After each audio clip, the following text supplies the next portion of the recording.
Hello बच्चों, पूजा Gupta YouTube channel पे आपका स्वागत है। तो बच्चों, आप कैसे हैं? आशा करती हूँ कि आप स्वस्थ होंगे और मन लगा के पढ़ाई कर रहे होंगे। तो हम लोग कौन सा टॉपिक पढ़ रहे थे? जंतुओं में परिवहन। पिछले वीडियो में मैंने आपको जंतुओं में परिवहन के बारे में बताया था कि जंतुओं में परिवहन क्यों होता है और उसके परिवहन के प्रमुख तंत्र कौन कौन से हैं। हम लोग ने रक्त के बारे में जाना था कि जो पहला परिवहन तंत्र है वह है रक्त, दूसरा है आपका हृदय और तीसरा है रक्त वाहिनी। अभी हम लोग रक्त के बारे में पढ़ रहे हैं। रक्त के बारे में मैंने पिछले वीडियो में बता दिया था। और रक्त दो घटकों से मिलकर बना होता है। पहला जो तरल माध्यम होता है वो प्लाज्मा जिसे कहते हैं, और ठोस जो रक्त का भाग होता है उसमें पढ़ना है हम लोगों को आरबीसी और डब्ल्यूबीसी और प्लेटलेट्स। 3 कोशिकाओं से मिलकर रक्त का ठोस भाग बना होता है। तो पिछले वीडियो में मैंने प्लाज्मा पढ़ा दिया था। आज हम इस वीडियो में आरबीसी, डब्ल्यूबीसी और प्लेटलेट्स के बारे में पढ़ेंगे। तो बच्चों, आरबीसी का फुल फॉर्म क्या होता है? रेड ब्लड कार्पोसेल्स, जिसे हम लोग हिंदी में लाल रक्त कोशिकाएं या कणिकाएं कहते हैं। इसका एक और भी नाम है जिसे हम लोग इरेथ्रोसाइट्स कहते हैं। आरबीसी मतलब लाल जो रक्त कोशिकाएं हैं, ये क्या होता है? बच्चे, आपने देखा होगा कि रक्त का जो रंग होता है वो कैसा होता है? लाल होता है। लेकिन ये लाल क्यों होता है? क्योंकि जो लाल रक्त कोशिकाएं हैं इसमें एक विशेष प्रकार का प्रोटीन पाया जाता है जिसे हम लोग हीमोग्लोबिन कहते हैं। इसी हीमोग्लोबिन के कारण ही क्या होता है, रक्त का जो रंग होता है वो क्या होता है? लाल होता है। कैसा होता है? रक्त का रंग लाल होता है। हीमोग्लोबिन के कारण ही रक्त का रंग क्या होता है? लाल होता है। लेकिन हीमोग्लोबिन के कार्य क्या है? तो देखिए बच्चों, अगर मान लीजिए कि हमारे द्वारा जो लिए गए जो ऑक्सीजन है, श्वसन के द्वारा जो हम लोग ऑक्सीजन लेते हैं वो हमारे लंग्स के कहाँ पे जाता है? वायु कोशिका या कुपिकाओं तक पहुँचता है। लेकिन उस कुपिका से पूरे हमारे शरीर की प्रत्येक कोशिकाओं तक ऑक्सीजन को कौन पहुँचाता है? तो कौन पहुँचाता है? यही हीमोग्लोबिन पहुँचाता है। हीमोग्लोबिन क्या है? एक बिल्कुल वाहन की तरह कार्य करता है। किसी जैसे कोई गाड़ी होती है ना, जिसके पीछे सामान रखकर एक जगह से दूसरे जगह पहुंचाया जाता है, तो रक्त में जो हीमोग्लोबिन है उसका भी कार्य यही है। ये क्या करता है कि ऑक्सीजन को तथा कार्बन डाइऑक्साइड को एक जगह से दूसरे जगह तक पहुंचाता है। ठीक है, ट्रांसपोर्टेशन का कार्य करता है। क्यों ऐसा होता है? क्योंकि ना हीमोग्लोबिन में केवल ऑक्सीजन और कार्बन डाइऑक्साइड जैसे गैसों को ही अपने अंदर चिपकाने की शक्ति होती है इसके अंदर। ठीक है, केवल किसको? ऑक्सीजन को और कार्बन डाइऑक्साइड को, और किसी अदर गैस को नहीं। ठीक है, तो इसी कारण यही 2 गैसों को ये क्या करता है? एक जगह से दूसरी जगह पहुंचाने का कार्य करता है। तो जब हम लोग श्वसन के द्वारा ऑक्सीजन जब हम लोग लेते हैं तो यह जो लंग्स की कुपिकाओं में पहुंचता है, तो उसके बाद रक्त में यही हीमोग्लोबिन ऑक्सीजन को अपने अंदर चिपकाकर उसके बाद हमारे पूरे शरीर तक इसे प्रत्येक कोशिकाओं तक पहुंचा देता है। फिर ये कोशिकाएं क्या करती हैं? उस ऑक्सीजन का यूज करके ऊर्जा का निर्माण करती हैं, और फिर उसके द्वारा जो कार्बन डाइऑक्साइड निकलता है तो फिर ये क्या करता है? हीमोग्लोबिन उस कार्बन डाइऑक्साइड को चिपका के फिर ये वापस लंग्स में ला देता है, और वो कार्बन डाइऑक्साइड हमारे नासिका छिद्र के द्वारा शरीर से बाहर निकल जाता है। तो बेसिकली जो हमारे जो ऑक्सीजन और कार्बन डाइऑक्साइड का जो परिवहन, ट्रांसपोर्टेशन का जो कार्य है वो हीमोग्लोबिन ही करता है। तो आपको समझ में आ गया होगा कि जो आरबीसी जिसे हम लाल रक्त कोशिकाएं कहते हैं, इसका लाल रंग होना तथा ऑक्सीजन और कार्बन डाइऑक्साइड का परिवहन करने का जो मेन कार्य है वो हीमोग्लोबिन का ही है। तो हीमोग्लोबिन क्या था, एक क्या है, ये एक प्रोटीन है। अब आइए हम लोग देख लें, इसे एरिथ्रोसाइट भी कहते हैं। आरबीसी में एक विशेष प्रकार का प्रोटीन पाया जाता है जिसे हीमोग्लोबिन कहते हैं। हीमोग्लोबिन के कारण ही रक्त का रंग लाल दिखता है। इसे ऑक्सीजन का वाहक भी कहते हैं। क्यों कहा जाता है, मैंने अभी आपको बताया, क्योंकि ये ऑक्सीजन, इसके अंदर ऑक्सीजन को चिपकाने की शक्ति पाई जाती है, क्योंकि यह श्वसन के द्वारा लिए गए ऑक्सीजन से जुड़कर एक अस्थायी यौगिक ऑक्सी हीमोग्लोबिन बनाता है।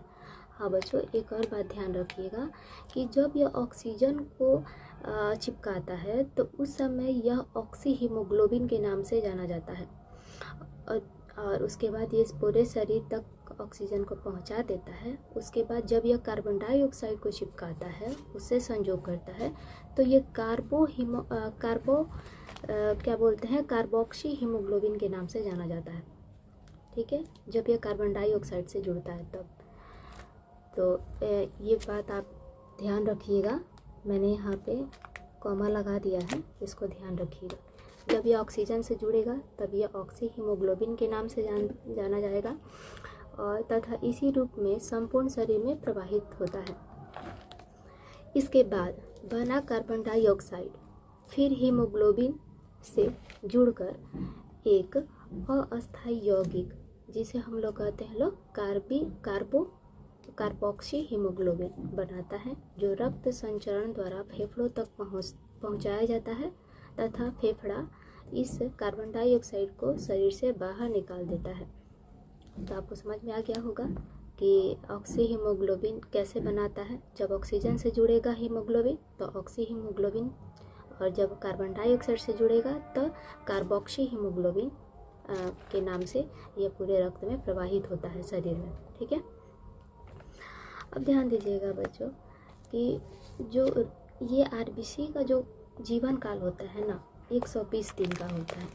हाँ, शायद आपको अजीब लग रहा होगा, लेकिन रक्त में जो आरबीसी जो सेल्स हैं उनका भी 120 दिन के बाद मृत्यु होता है, और फिर ये इनका निर्माण भी होता है। तो ये निर्माण और जो इनकी मृत्यु है वो कहाँ होती है, तो देखिए पहले मैं निर्माण के बारे में बता देती हूँ। जो लोग नॉनवेज होंगे, मांसाहारी होंगे, तो वो थे जो हम लोग चिकन या मटन खाते हैं, तो उसमें क्या होता है, आप लोग देखना कि जो हड्डी होती है ना, चिकन की जो हड्डी होती है उसके बीच में मान लीजिए कि ये क्या है, ये हड्डी है, ये हड्डी है। ठीक है, हड्डी। तो जब इस भाग को आप हटाइएगा, इस भाग को हटाइएगा, तो यहाँ पे आपको रेड रंग का यहाँ पे अंदर एक जमा जैसा क्या होगा आपको दिखाई देगा। ठीक है, रेड कलर का होता है। तो इसी को हम लोग क्या कहते हैं लोग, बोन मैरो। इसके अंदर हड्डी के अंदर जो खोखली एक रचना होती है, उसके अंदर लाल लाल रक्त के जैसा भरा रहता है। तो ये खाली जगह को बोन के यानी हड्डी के बीच के खाली स्थान को बोन मैरो कहते हैं, और इसी के अंदर क्या होता है, रक्त का निर्माण होता है। हड्डियों के बीच से रक्त का निर्माण होता है। ठीक है, तो इसे हम लोग बोन मैरो कहते हैं। ठीक है, अस्थि मज्जा, हिंदी में इसको कहा जाता है अस्थि मज्जा। क्या कहते हैं हम लोग, अस्थि मज्जा, यानी ये बोन मैरो को हम लोग अस्थि मज्जा कहते हैं। तो जो आरबीसी यानी रक्त का जो निर्माण होता है, आरबीसी का निर्माण, वो अस्थि मज्जा में होता है। लेकिन इसकी मृत्यु 120 दिन तक ये जिंदा रहता है। हमारे शरीर में 120 दिन तक आरबीसी प्रवाहित होता रहता है, लेकिन उसके बाद ये क्या होता है, ये नष्ट हो जाता है। लेकिन नष्ट होने के बाद ये कहाँ जाता है, तो हमारे पेट में एक तिल्ली पाई जाती है। पेट के ऊपर, स्टोमक के ऊपर इस साइड में एक अंग होता है, एक ऑर्गन है, जिसका नाम क्या है, तिल्ली, या हम लोग इसे प्लीहा भी कहते हैं। ठीक है, इंग्लिश में इसको स्प्लीन बोला जाता है। ठीक है, स्प्लीन बोलते हैं। तो यह पिल्ली प्लीहा जो है इसी के अंदर क्या होता है, इस आरबीसी का नष्ट होता है। ठीक है, इसे आरबीसी का कब्रगाह भी कहते हैं और इसी के अंदर क्या होता है, ये जाके नष्ट हो जाता है। निर्माण अस्थि मज्जा में होता है और इसका नष्ट जो होता है वो प्लीहा या तिल्ली में होता है। इसका जीवन काल कितने दिनों का होता है, ये 120 दिनों तक जिंदा रहता है। ठीक है, अब ध्यान दीजिएगा, तो ये जो इम्पॉर्टेंट नोट है वो आप याद रखिएगा कि इसका जीवन काल 120 दिन का होता है। अब एक और बात कि आरबीसी में केंद्रक नहीं पाया जाता है। केंद्रक, क्योंकि आरबीसी क्या है, रक्त क्या है, एक सेल तो है, कोशिकाओं से तो मिलकर बना है। तो कोशिका के बारे में आपने पिछले 9th क्लास में देखा होगा, पढ़ा होगा उसके बारे में कि जो कोशिकाएं होती हैं, प्रत्येक कोशिका में एक केंद्रक उपस्थित होता है। ठीक है, ये जो हो गई कोशिका, सेल हो गया, और इसके अंदर कि ये क्या हो जाएगा, इसकी केंद्रक हो जाएंगे। तो प्रत्येक कोशिका में केंद्रक पाया जाता है, लेकिन जो आरबीसी जो है, लाल रक्त कोशिका है, इसमें केंद्रक नहीं पाया जाता है। तो ये ध्यान में रखिएगा। और यहाँ पे मैंने आपको बता ही दिया कि आरबीसी का निर्माण अस्थि मज्जा में तथा नष्ट प्लीहा में होता है। प्लीहा या फिर तिल्ली, तिल्ली भी लिखा रहेगा तो आप टिक कर दीजिएगा। ठीक है, तिल्ली।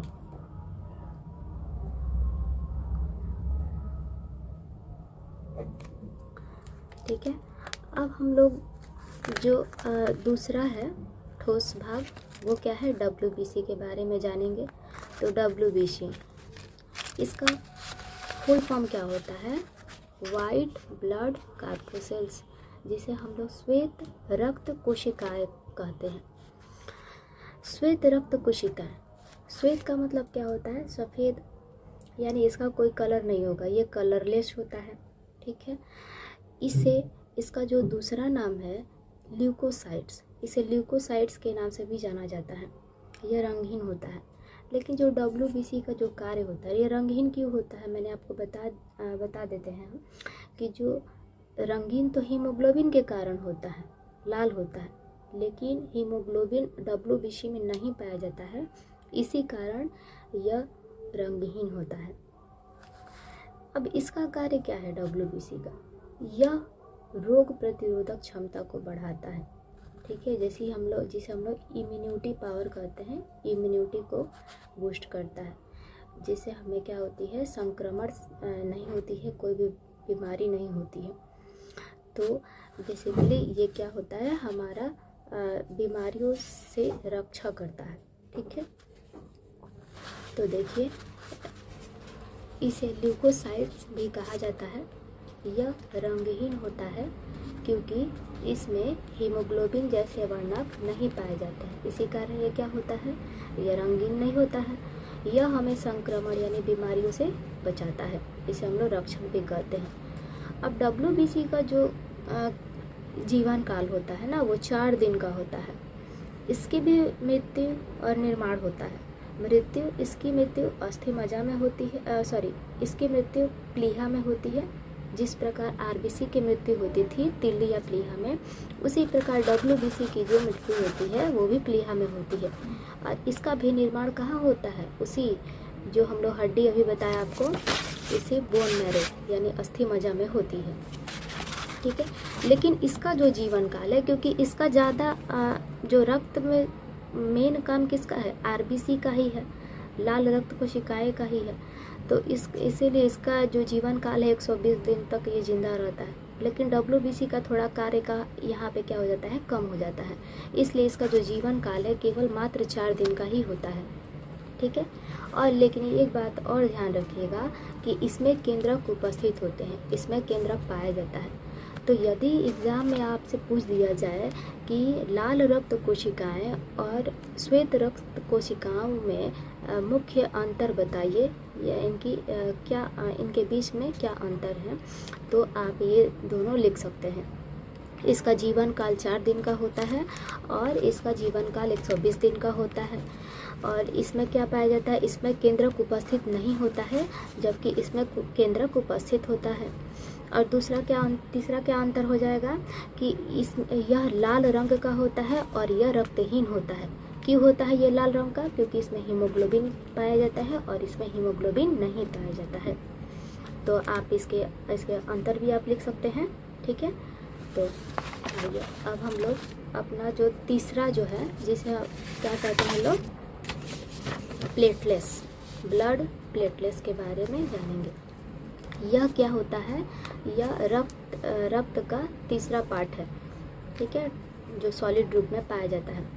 अब देखिए, इसे ब्लड प्लेटलेट्स कहते हैं या हम लोग इसे हिंदी में रक्त पटिकाणु या रक्त बिंबाणु के नाम से जानते हैं। इसका भी एक तीसरा नाम है जिसको हम लोग थ्रोम्बोसाइट्स कहते हैं। यह इसका कार्य क्या होता है, ध्यान दीजिएगा। इन दोनों का तो आरबीसी और डब्ल्यूबीसी के बारे में आप लोग स्पष्ट हो गए, जान गए कि उनका कार्य क्या था।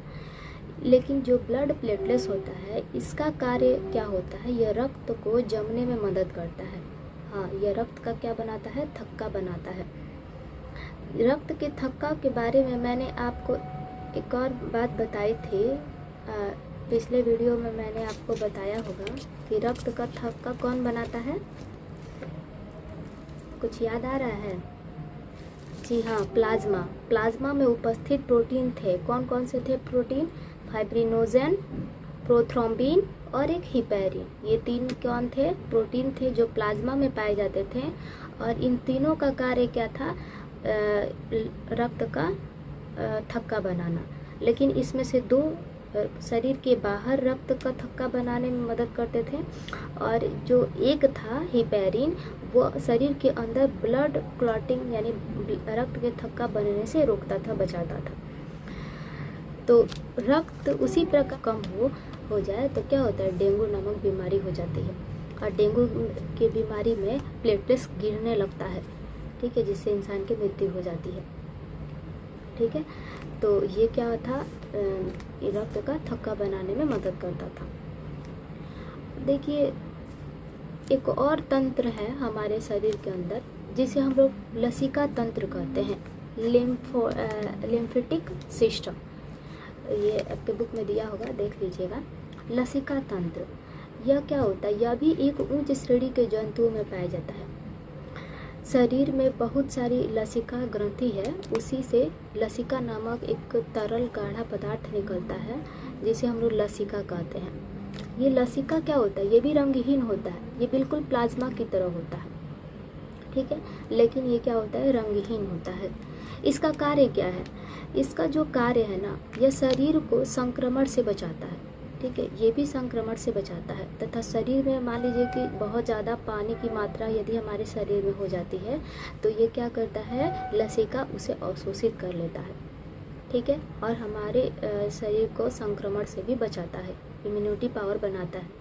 तो लसिका भी इम्यूनिटी पावर बनाता है, और दूसरा कौन सा था? डब्ल्यूबीसी भी बनाता है। ध्यान रखिएगा इन सभी बातों को।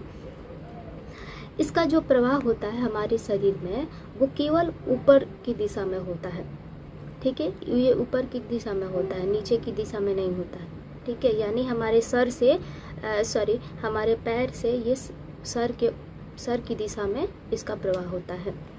अब क्यों होता है, कैसे होता है, ये तो बहुत बड़ा टॉपिक हो जाएगा। अब बस इतना ही जानिए इसके बारे में। अभी आप पढ़ लीजिए थोड़ा सा। यह तंत्र उच्च श्रेणी के जंतुओं में पाया जाता है। शरीर के बहुत सारी लसिका ग्रंथि पाई जाती है, जिससे लसिका निकलता है। इसका प्रवाह केवल एक दिशा में होता है, अर्थात यह कोशिकाओं से हृदय की ओर ही जाती है, ठीक है। यह कहाँ से निकलता है? कोशिकाओं से निकलता है। ये एक प्रकार की नली के समान होता है, और कोशिकाओं से निकलकर यह हृदय की ओर इसका प्रवाह होता है। लसिका शरीर को संक्रमण से बचाता है तथा शरीर में उपस्थित अतिरिक्त जल को क्या करता है? यह अवशोषित कर लेता है। और यह भी क्या होता है? रंगहीन होता है। इसका कलर रंगीन होता है, रंगीन नहीं, रंगहीन, ठीक है। तो आई होप आप लोग को सारी बातें क्लियर हो गई होंगी और आप लोग को अच्छे से समझ में आया होगा। अब हम लोग नेक्स्ट, अभी तक हम लोग तो रक्त के बारे में पढ़ लिए, लेकिन इस रक्त को हमारे पूरे शरीर तक, प्रत्येक कोशिकाओं तक कौन पहुंचाता है? कोई ना कोई तो धक्का देता होगा ना, जिससे से इनमें गति होती होगी। तो वो कौन सा अंग है? तो हमारा पंपिंग अंग कौन सा है? हृदय है। तो हृदय के बारे में हम लोग नेक्स्ट वीडियो में पढ़ेंगे और जानेंगे कि हृदय जो हार्ट है वो कैसे कार्य करता है और रक्त को पूरे शरीर में कैसे प्रवाहित करता है। तो इसके लिए आपको कल का वेट करना पड़ेगा। मन लगा के इस टॉपिक को फिर से, अगर नहीं समझ में आया होगा तो दोबारा इस टॉपिक को देखिएगा और मेरा यह वीडियो अपने दोस्तों में शेयर कीजिएगा। ठीक है बच्चों, लाइक और सब्सक्राइब कीजिएगा। Thank you so much, bye.